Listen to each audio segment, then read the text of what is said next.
Hi everyone, I'm Fabian, and today we're going to be watching over the recent Clinton County Council meetings that are uploaded on YouTube.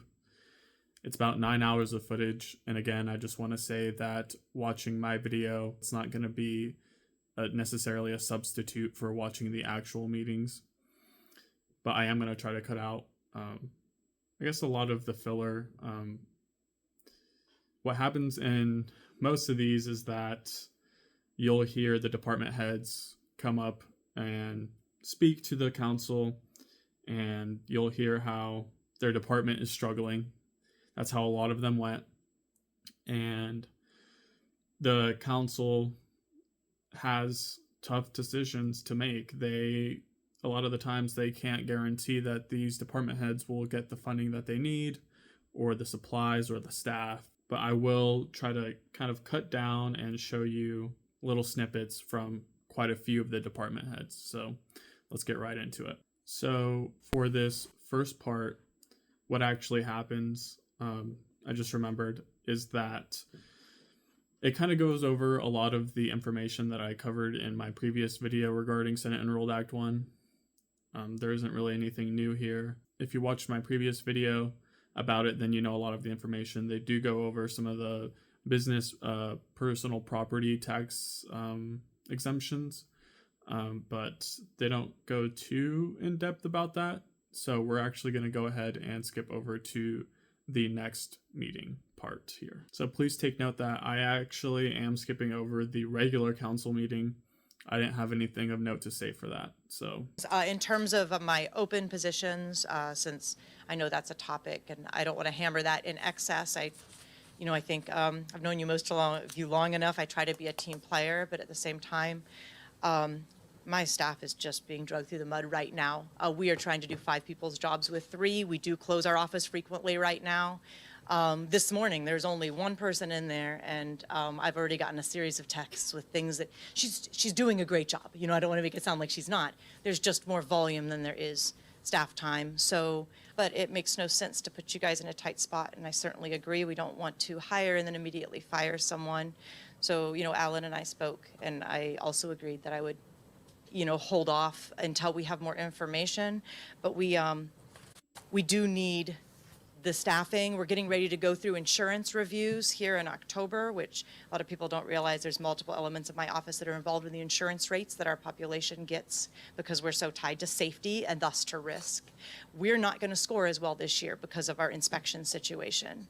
It's another reason that we need to be staffed and functioning, because it does have a cost that gets passed on to our constituents as well when we're not able to check all the boxes that we have on-site staff, that they're fully trained and certified, that they're doing certain number of reviews. And actually, it's not even the number of reviews. We get dinged if there's more than a certain amount of workload per staff member, because the way insurance companies view it, if your review staff is overloaded, then they're missing things and delaying things, and then there's increased safety issues because those things aren't getting properly paid attention to. So I guess I just wanted to draw some attention to the fact that it's, yes, it affects my staff to be short-staffed, and yes, it affects workflow, but it also affects cost for what each of us as citizens are going to pay to insure our properties because of the way insurance reviews risk. So when our leaders like Governor Mike Braun is telling our local government to do more with less, they're saying to Liz, we don't care that y'all are doing 5 people's jobs with only 3 people, and we also don't care that it could actually end up leading to increased costs to taxpayers. We want you to work harder. Can anyone make that make sense to me? Liz, does the city have a hard time with building inspectors too? It seems like a kind of a revolving door. It seems kind of right. I mean, Building inspectors can be challenging, I think, for several reasons. First off, we underpay pretty significantly compared to other counties around us. When you do an apples-to-apples comparison, it's not really apples to apples, because in another jurisdiction, what we're hiring is a senior inspection, but we're an inspector of 1, so it's just a building inspector as a label, but our inspector is doing everything. Whereas if you go to some of these other jurisdictions, they have 10 or 15 inspectors. You know, they're running a larger staff, so then they have a range of pay. But there's 2 or 3 over in Tippecanoe that live in Clinton County and would come to me if I could pay a little more, and then if I could get permission. They currently, because of seniority, are carrying 5 weeks of time, and they would want to be able to have 3 if they made a jurisdictional switch, because we're competing against the same pool of people and they're qualified for the same thing, but they'll actually do less work in some place like Tippecanoe because they're only going to get assigned 1 or 2 types of inspections, and they're not going to be sent on the same driving. They're not going to have to also do reviews. They're going to be specialized into a subset. So what you just heard her say is what you're going to hear from a lot of the department heads that I show you, and from the department heads that I don't show you as well. I mean, it's just a common theme that they're being overworked and underpaid, and we're going to lose a lot of people to the surrounding areas because they pay better and they might even do less work. But having watched over the last especially year, as you lost the inspector, and the level of stress and the number of times people struggle emotionally and physically with the situation that I'm asking them to bear up under, I think that there would be a greater degree of happiness and contentment with having a workload that matches their hours than with constantly having people angry with them and yelling at them because they're waiting 5 and 6 and 14 days on a permit because there's all these other things we're trying to do in the background, or they can't have an inspection that day because there is no one, and you know, with third-party contractors, we can't tell them where they have to be or when, or how they have to document, or, you know, I've got 2 situations that may turn into court cases now because of issues with inspection. So it's. Okay, let's move on then, unless there's any other questions, but I think we can move on to the registration of voter budget. Looks like the new thing there is you're adding a stipend. Yes. Can you speak to that one? Okay. So with the clerk's office, so we have clerk hours, and then for the election, that's a whole nother, basically like a whole nother job. So for my first deputy, she's working extra hours, and she doesn't get like the overtime for that. So then when you get into the election, I averaged how much extra she works, which is like within a 4-week period, like 65 additional hours. So per week, that's like 15 hours per week. I understand, you know, if she's got a few hours and she's exempt, you know, you don't get the overtime pay for that. I understand that. But for an election, and that's a ton of extra work. I mean, to be honest, it sounds like she's having a hard time even talking about this. Like it's painful for her, in my opinion, just from the way she's speaking. That's how I'm perceiving her emotions to be. That you could speak to if you would. Okay, are we moving on from general? Yeah, let's move to the risk. I was just going to say, my overall notes of general is we tried to cut a few things. Film costs went down. I cut down stationery, you know, but most things stayed about the same. But we made little cuts Before where we we could. And keep there wasn't watching this clip, anything. Thank you. You'll hear a lot of that from a lot of the department heads that they try to cut where they could. They, you know, some even save thousands, and that's fine. But like, this is what the point of having the councils for, right? They try to get the department heads to be as efficient as possible.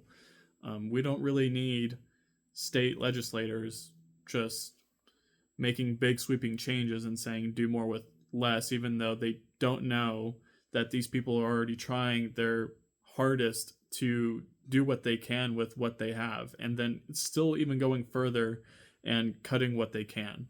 So let's move on then to the perpetuation fund. Okay, so yes, so perpetuation, we did the 2.5 COLA for the first deputy, and then, you know, as per the auditor's cost of living adjustment recommendation. For the second deputy, the 9.5, I know it looks like a lot, but we did 2.5 COLA, and I'm asking for a 7% raise, if you will, to equate to the similar positions in the office, in the courthouse. There are four offices that have a similar position, and we're the lowest paid by a pretty significant gap. I was looking at the second deputy positions in the auditor, survey, and assessor's office. We work the same hours, 32 hours a week, excuse me. Before we did the survey, raises were just kind of what the department heads, elected officials requested. For some reason, the recorder's office, that position, they didn't request the same amount. So when we did the survey last year, there's 8 positions in the courthouse that all came back at the same classification, and they had the same suggested midpoint pay point. 7 of them were already over the midpoint, so they got the 3% raise. Well, the goal was that in time, 3 to 5 years, whatever, we would meet in the middle and close that gap. It seems kind of unfair that 1 out of 8 has to be paid $2 less an hour while we wait.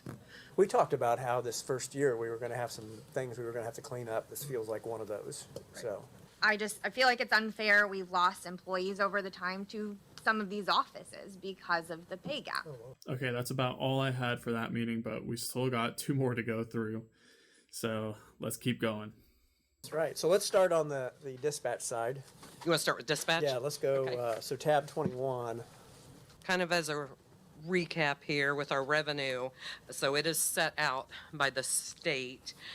We receive $37,502 a month, which is our hold harmless amount from the state 911 board. So our revenue in this account is $450,024 a year. We have asked just this year, again, at statewide meetings that we have attended. So this fund, the increase of the dollar per device that started in 2015 has never increased. And our amount that we receive from the state, they still have no intentions of increasing. So, I mean, that's several years, and we're not the only ones. Like, we see at all of our conferences, everybody's in the same boat. You know, it's never increased. I mean, we are thankful, like the state takes on the infrastructure costs for the 911 system. So they take on that. They take on all of our certifications. They pay for the training of our certifications that are required by the state and things like that. But again, as we know, everything costs more. We have made some changes in this budget this year moving forward. Starting with salaries and wages. So we removed my salary completely out of this, and you will see part of my salary over in the dispatch budget, the central dispatch of that. We did put in a 4% raise. Obviously, we know that, you know, we're all waiting, but we did put in a 4% raise. So we do have the assistant director, Chris's position, and our 4 shift supervisor. So even when they're struggling and when they feel like they're not getting enough funding, they're still humble enough to realize that they should be grateful for a lot of things as well. They're not up there feeling entitled or demanding, you know, that they approve things like that. I just don't think that these people are excessively spending, as many people would say, including Governor Mike Braun and a lot of our state legislators. So I'll preface this by saying that this information that I put together is possible because Renee's kept such detailed records of our historical time data. And basically, when I came back, I told Renee one of my biggest objectives would be to reduce overtime because I feel, and I know this from personal experience, it's one of the biggest driving factors for burnout among our dispatchers. You know, when you're concerned about having to work all the time, you're dreading you're on call, maybe you're concerned about finding childcare, that sort of stuff. It all contributes, and it causes people to ultimately leave, right? So what I did was I went back through and I compiled data from 2018 through 2024 and just took like an average of how many overtime hours we worked on average per month. Averaging those years versus 2025, we're down 62% as far as the amount of overtime hours we've worked. If you look at, and it doesn't have it on here, but if we go and look at just 2024, which was actually our worst year for overtime as far as hours go, just because we were so low on staffing early on. If you look at that, it's a reduction of 73%. So we're almost a quarter of the amount of overtime we worked last year compared to what we're doing this year. It's a huge reduction. So, moving on, we will keep our $1,000 for the bilingual stipend. So, Let me point out, and you and I talked about this, so Yes. the fund balance of that 911 fund is $108,000. So, Yes. As Renee said, the revenue is around 450, the budget is 485, so we're still gonna eat into that. We have some longer term discussions we've got to work through. Yes. That's 2 more years, and then that cash balance is gone, even at this reduced Right. level. You know, and it blows my mind that 911 won't raise that fee a little bit. DirecTV has no qualms about know. putting an extra fee on my bill every year. I mean, so- there is just no, I mean, the last 2 years, the conferences, like all of the things, like they just are not. Yeah. They are not, and there's really no discussion with them on it. Like they have no intentions at this point increasing that at all. We do most of the time near the end of the year, once they close out the books, usually in the fall, we will get an extra distribution in this from the state. It's based off of a 90-10 split, 90% population, 10% across the board usually, but Okay. it's never guaranteed. But I think last year we got 60, 70,000. Well, let's hope so. So, but we can't ever count that because it's not guaranteed. Personally, I'm not going to bank on that money being available for them with the people that we have in our legislature and in power in Indiana. If we see that things are rough, maybe we're good with staying at 18. We would like to keep 18 total. So we would keep 14 dispatchers, but I would like to keep the 16 in here because the reason we had increased it was because everybody's getting busy and we have to stay with times and we have to be able to have those staff available. But we feel like we're in a much better position when we have 18 because we have a little bit of a cushion. So we're not immediately in dire straits where we have one shift that's at 3. So the minute somebody takes a vacation day, we're automatically paying overtime. Obviously, I am EMA director and central dispatch. I have reduced my salary from dispatch to the 38,271, and the remainder will stay in the EMA budget. So let me jump in and I'll Yes. give a little bit of a background. So Renee and Jordan and I have been working through this, and so this was the idea. We were going to get a savings, and that savings number is $41,000 that we're saving on the salaries by combining the 2 department heads into one. Here's another thing to add to the extra cost. We only have one server. We do not have a redundant server. And in this, we asked Tim, because we feel we need to have a redundancy. Right. Look, if our server goes down right now, we're dead in the water. All of us are. Or gets attacked with malware or anything. Yes, like we are done. Dispatch will come to a halt. I mean, we're talking pen and paper again. No one will be able to do their reports. It would affect the jail, booking people in, like the totality of this. And so, yes, could it be done cheaper and not have the redundant server?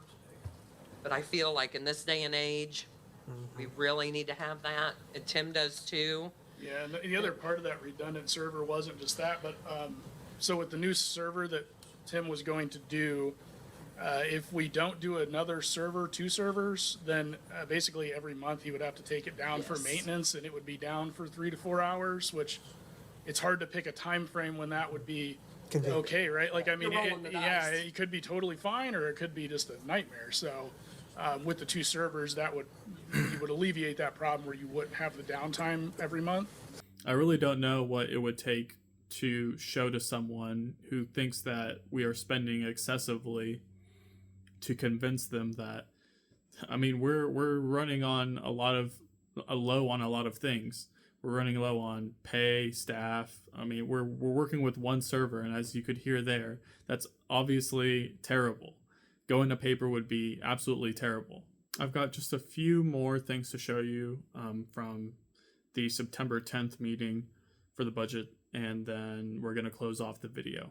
Now that you've had several months in the job, the administrator salary position, as we start thinking past the interim period, Yes. what your thoughts are and So I can tell you my thoughts are, and I would love to have already made a proposal in what you're looking at right now to say, here is what I believe administrator role requires for the health department. I do believe, I understand the salary survey that was held. That makes sense to me. I'm used to that in terms of market band. We are very much at the low end of that in terms of the health administrator position. I will also say, knowing from where the position was to where it was reset was a $14,000 drop. So trying to advertise a position that you're going to pay somebody with higher qualifications for to come in and do at $14,000 less, I do not believe is realistic. In order to post the position, I think there will need to be some decisions made about you're asking a head of a department to be a mid-level person in your salary range. If you have a, if you have a range that's high, mid, and low, I don't believe any department head, hopefully, is providing you mid service. I do think that that is one of your opportunities to increase I don't want to use the word caliber because that sounds like that's a judgment word, and I really, we would not be in the place we are today if it weren't for the caliber of people and the work and the dedication that has happened. There was a time that I'm sure many of you may remember where the health department was taking loans out to operate every year. And we are now standing in one of the strongest positions in the county. So that needs recognized for some really great Really leadership. good job. That's awesome. I already did that. The 2025 actual for her is $80,636. Right. Yes. And I had that, but Okay. but in '24 it was 68,602, and in '23 it was 49,900. So I'm just backing up. So the 23 that year, it was actually, we had it listed as a part-time position. Okay. And then that's when we started this whole journey on the paramedic program. And we're like, well, we're a little understaffed as a part-time paramedic program director. So, And I understand this is what I want you to do. I want you to justify. yeah. In 23, we said, hey, we're going to need to move her to full-time. And so we set that rate in 23. Okay. Moving into 24 was when we did the 4896. And that is where everybody lapsed. And so then in 25, moving into 25, we made this big adjustment. And actually the adjustment was we did a 3% raise and we added 5 hours per week to her. So she's working more hours to make that up. So it's truly not a raise. Okay. It was just additional work Okay. so that we could get her above, because the EMTs that she was training to become paramedics were making more a year than she was making.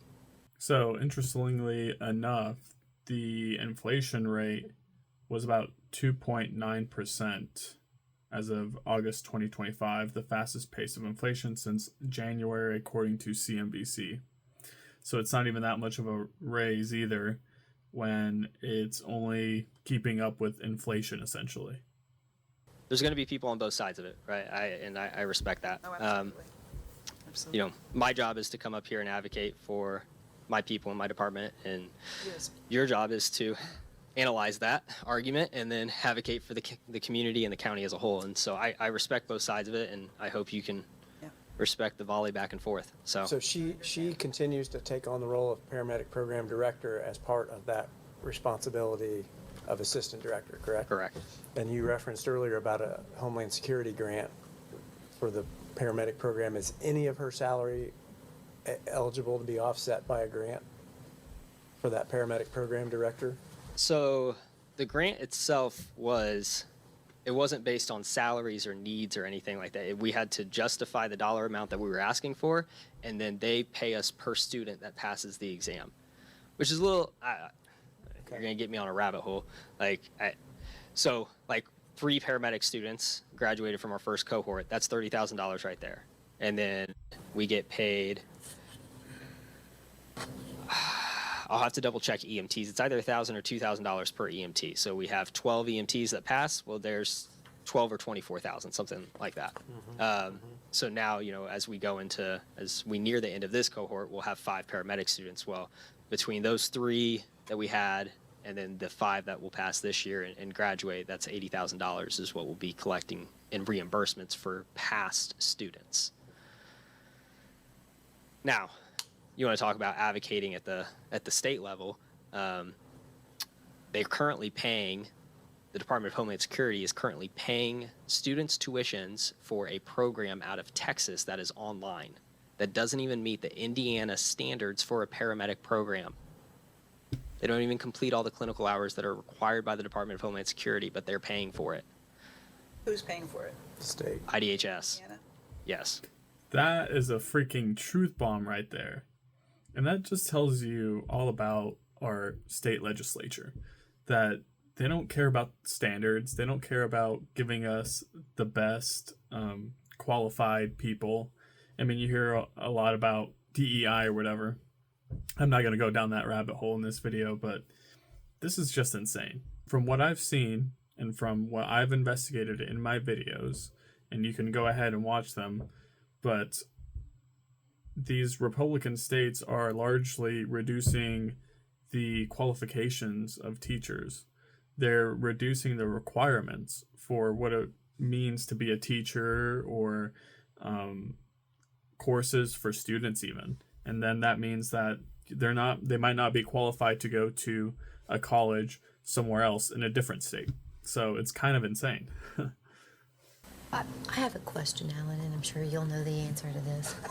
So I believe is there new legislation that will allow fire departments to come in and ask for part of this? Well, it was a little bit of what Emma addressed yesterday to my question at the end. So the new SEA 1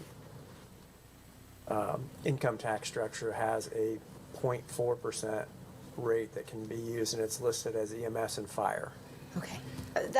And we currently have a 0.2% EMS rate. And so that was my question to Emma, was about,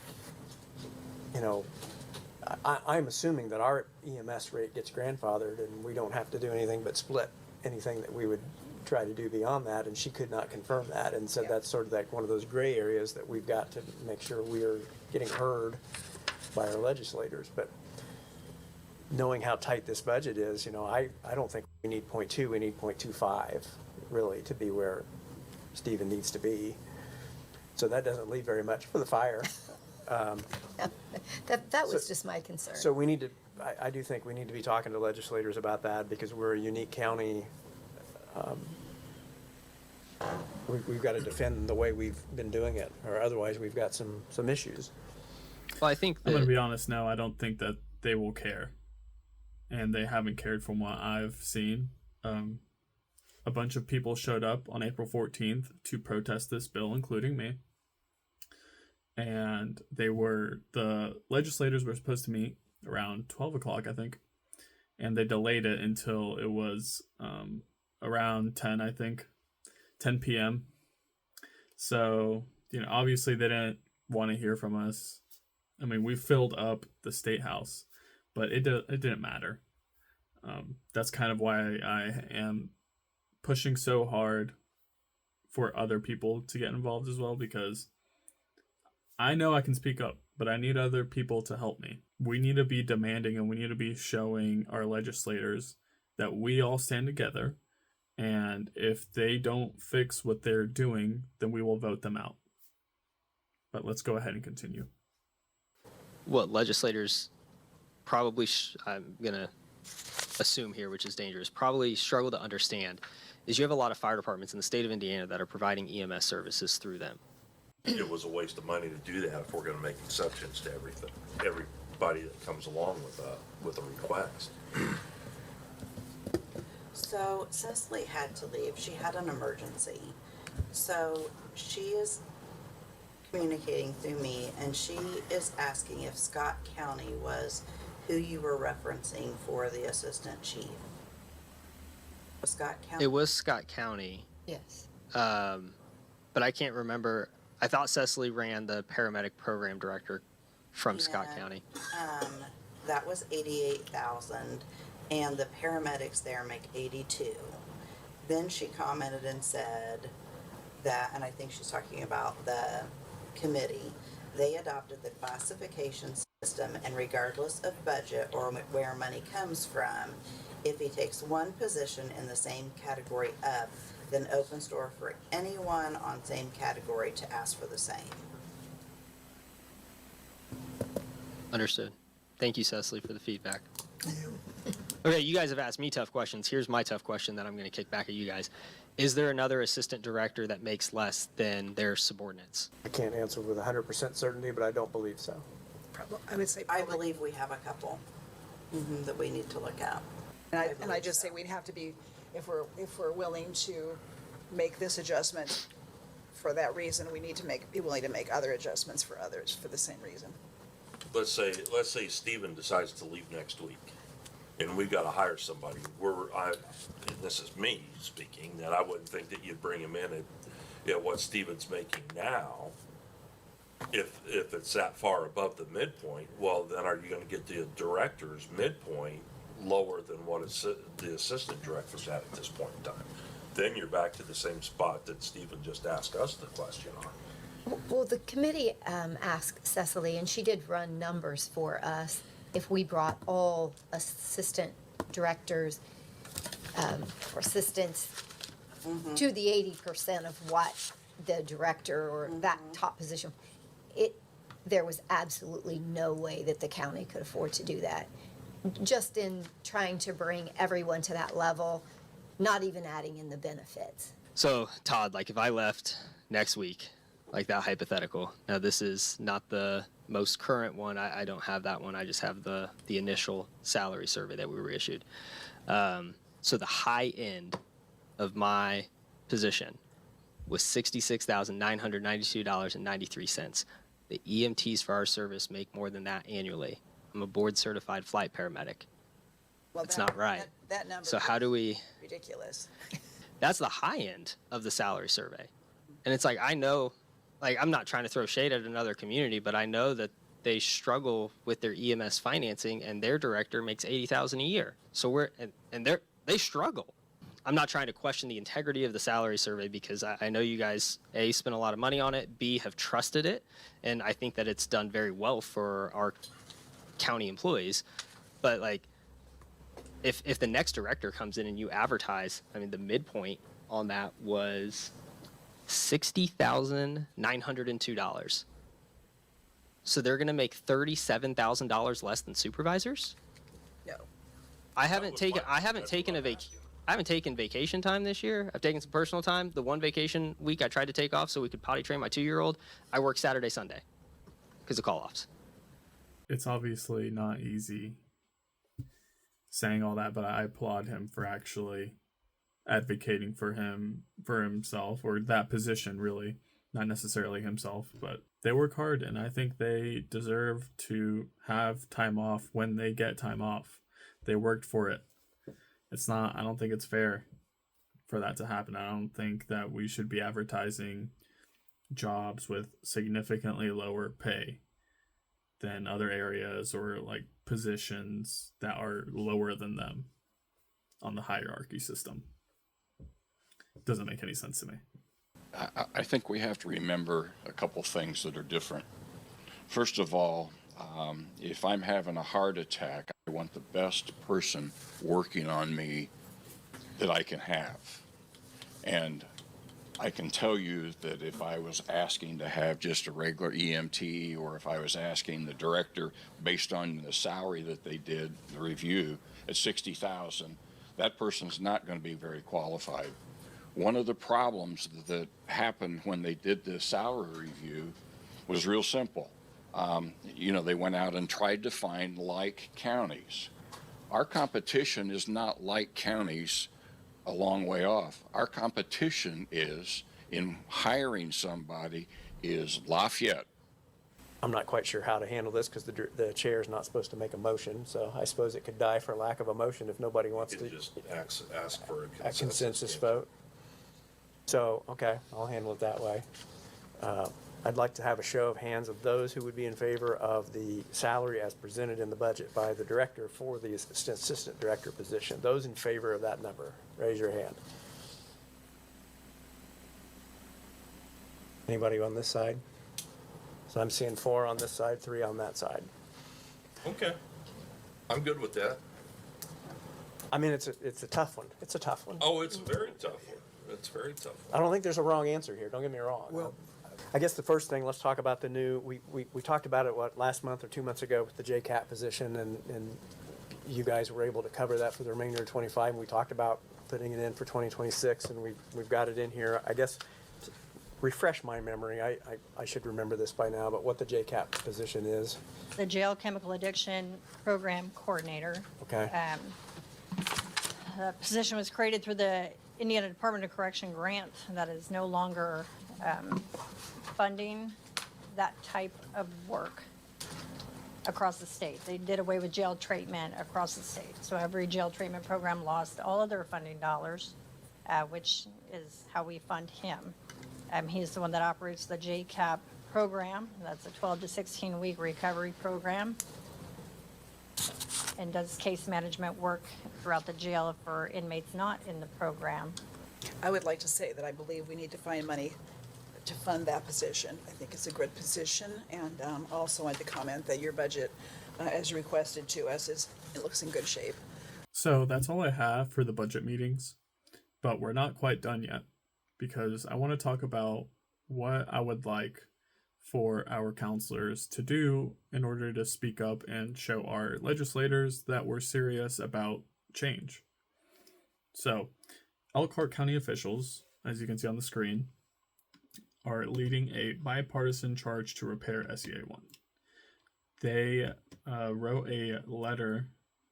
It was signed by all 3 county commissioners, all 7 county councilors, and then the mayors of City of Goshen, Napanee, and Elkhart. This is just a rough idea of what I would really like to see. I would probably throw in maybe more hyperbolic language, but to each their own. Here, addressing the root of the problem, SEA 1 does not address the rising burden from increasing assessments, so your total tax bill is likely to go up. Revenue reductions shift costs onto homeowners in unintended ways. Most Elkhart County residents, homeowners, and renters are likely to see new or higher fees that erase any temporary gains. So what's at stake for local families? Well, it says here that revenue that local units rely on to maintain roads, fund police and fire protection, and provide basic services like trash pickup and sidewalk repair is projected to shrink dramatically. And this is all kind of stuff that I've already talked about, but it's nice to see some elected officials speaking out against this. Okay, with the business personal property tax largely eliminated, depreciation floors reduced, and the state-created levy system still in place, more of the tax burden will be shifted onto local homeowners, even though businesses still depend on city services like roads, police, fire, and courts. I mean, there's a lot of information here. I've already talked about a lot of it. Another issue that I wanted to bring up was how this will affect maybe some businesses who will want to come to Frankfort. I can't imagine that many businesses will be happy to hear about the reduction in quality of our public services. As we heard earlier, I think they were talking about building inspections and how people were getting angry because they had to wait. Well, that's just going to get worse under Senate Enrolled Act 1 because we're going to lose more and more property taxes as time goes on. I don't imagine that any business will be happy to continually wait longer and longer as time goes on. So I don't think that this is going to be good for our local businesses. And the businesses that will stick around are probably going to be the businesses that have a lot of money. So big businesses. We already have enough of that, in my opinion. We already have too much income inequality. We already have too many monopolies or too much consolidation in large companies. And it's creating a lot of unfair competition. We should focus more on helping our small local businesses than these big businesses that are likely to not really care about us as people. All they care about is money, for the most part. So as I mentioned before, I did reach out to the counselors because I want them to do something like this. I mean, it says it right here. This is not a partisan issue. I reached out to them. I told them what I thought of it. I told them what Scott Welts, the Assistant Superintendent of Finance and Operations for the community schools of Frankfort, thought about it. And what he had to say was that it will hurt the community schools of Frankfort and other schools for years to come. And so I encourage you all to reach out to the counselors as well.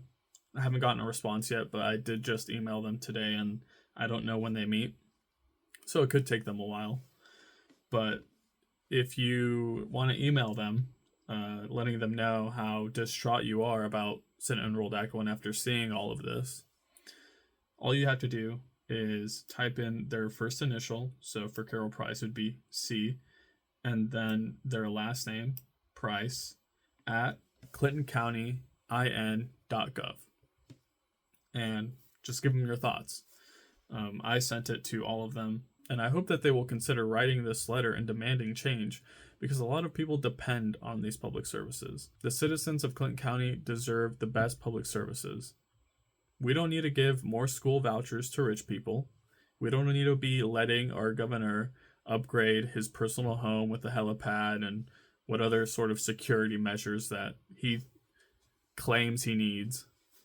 We don't need our other officials paying for luxury vehicles with taxpayer dollars. We need to focus on investing in the common person. That's all that I have for this video. Please share it. There's a lot of good information in here, and it's very important that we all speak up. My name's Fabian, and thank you for watching. Have a good day.